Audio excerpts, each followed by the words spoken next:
welcome back to the Tool Scouter shop. I think spring has finally sprung. It is just beautiful out. Hopefully winter is gone. We're in May, so I'm pretty positive and pretty optimistic that we should be in much better weather to come.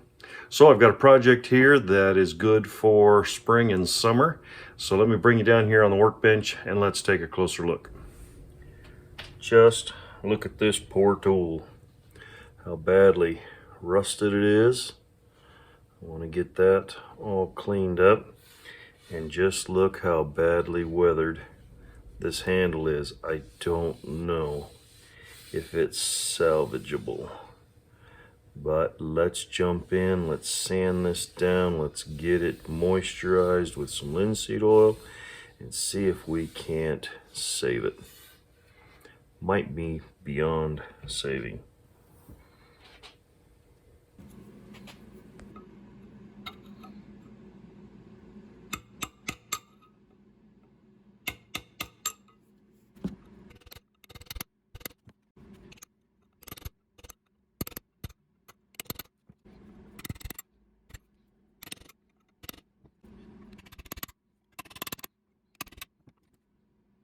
All right, I want to show you what I'm doing here. I was not able to save the handle, so I had this handle from a rake, and I am fitting this, mating this together with this shroud so that then we can take this tool and insert the shaft right in there. This is to keep that wood from splitting and breaking out when you put pressure on the tool, the end of the tool. So I have a mark right here, a pencil mark, and that pencil mark is always to line up with that hole. And I line that up, push it down, pressure, and then I just want to move that back and forth. And what that does is that puts a mark on all the high spots. And I pull that off, and that is where I'm going to file. You can see, I think this is going to be my last filing, my last fit up, because I think I want this to be so tight so that if there's any pressure on the inside with this tool here, it will not break out or split. But you can see that high spot right there. So we're going to just touch up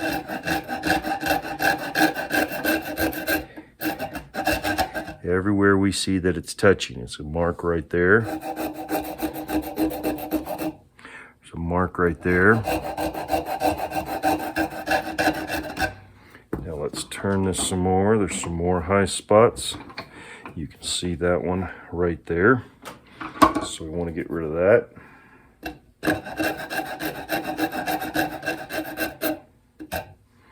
I don't see any high spots. I guess there's a couple of marks right there. Come on around, there we go. See that one right there? And there's one right there and one over here. So just want to touch up all those high spots.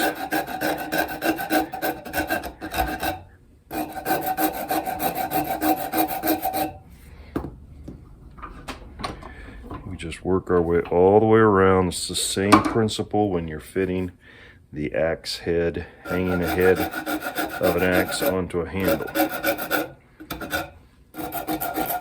Lots of marks right down here. I'll take care of all of those. Now the last thing I want to do is I'm going to take and bevel this whole top edge here. Because I don't want the pressure to be out here on this edge. I want the pressure to be back about 1/8 of an inch.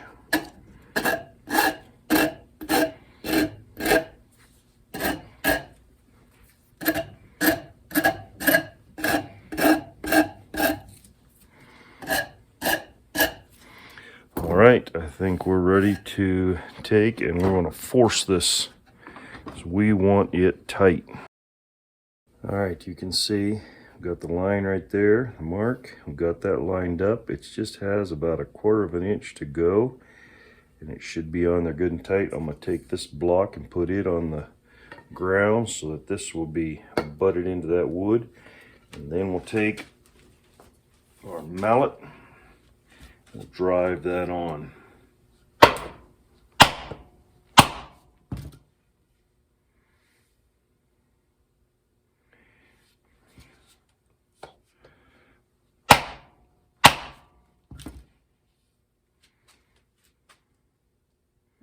That is really, really close.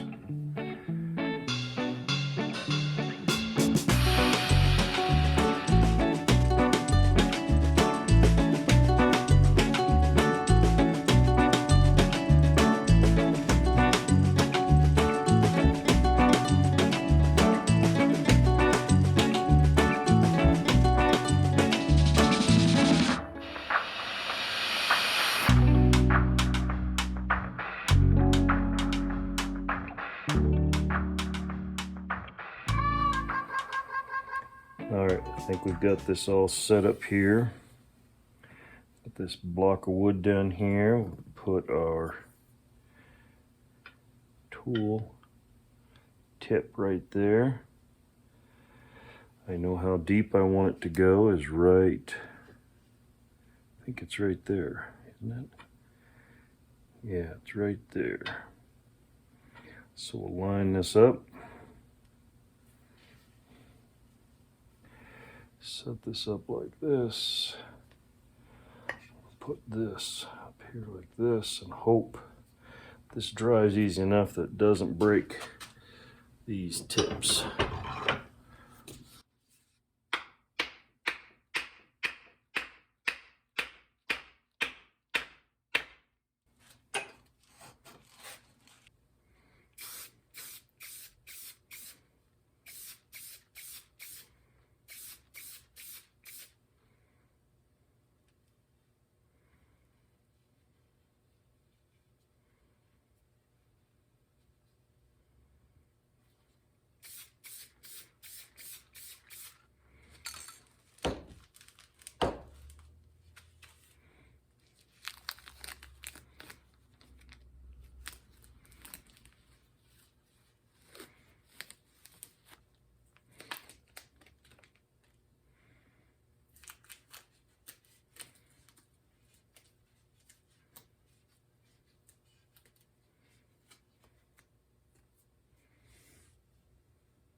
So I'm very happy with the way this turned out.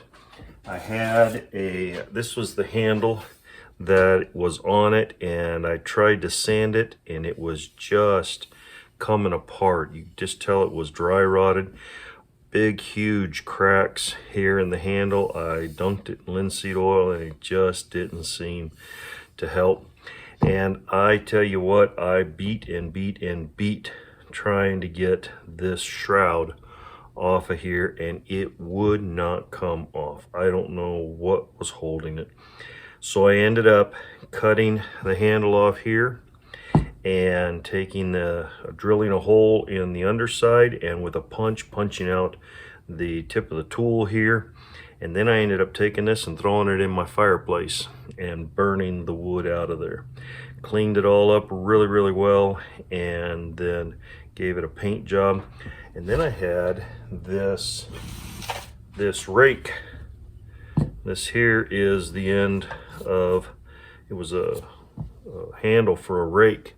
And I took and cut that to length. I think I made it, yeah, I made it just a couple of, maybe 3 inches longer than it was before. So it turned out wonderfully. I just played around with some paint schemes. This end down here, which is mostly what you come in contact with, is just sanded nicely and put in linseed oil.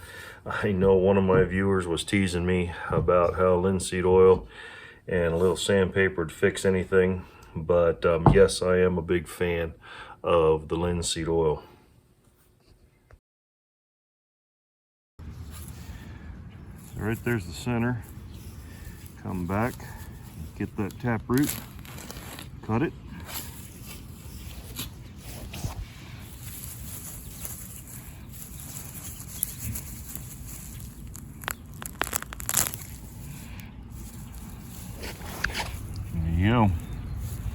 So I got 2 of them.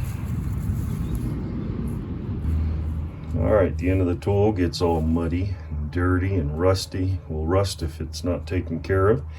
And we have our bucket of oil and sand here. You just take that and clean off that end.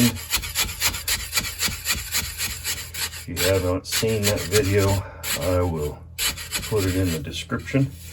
We have the bucket of oil and sand, and then for my other tools that I'm going to be using later, I just stick them over here in this other bucket of gravel so that they won't drip down on the handles and they won't make a mess anywhere else. And you just take this and you can clean this off with a rag and it'll be ready to use next time. So this thing turned out great. We're going to clean it up. I sharpened it just a little bit and it's plenty sharp to be able to get down there and to cut those roots. We've got it all set up here and ready for us to display. That looks like a pretty vicious tool. But we've got a place here on the wall for it, so let's hang it up.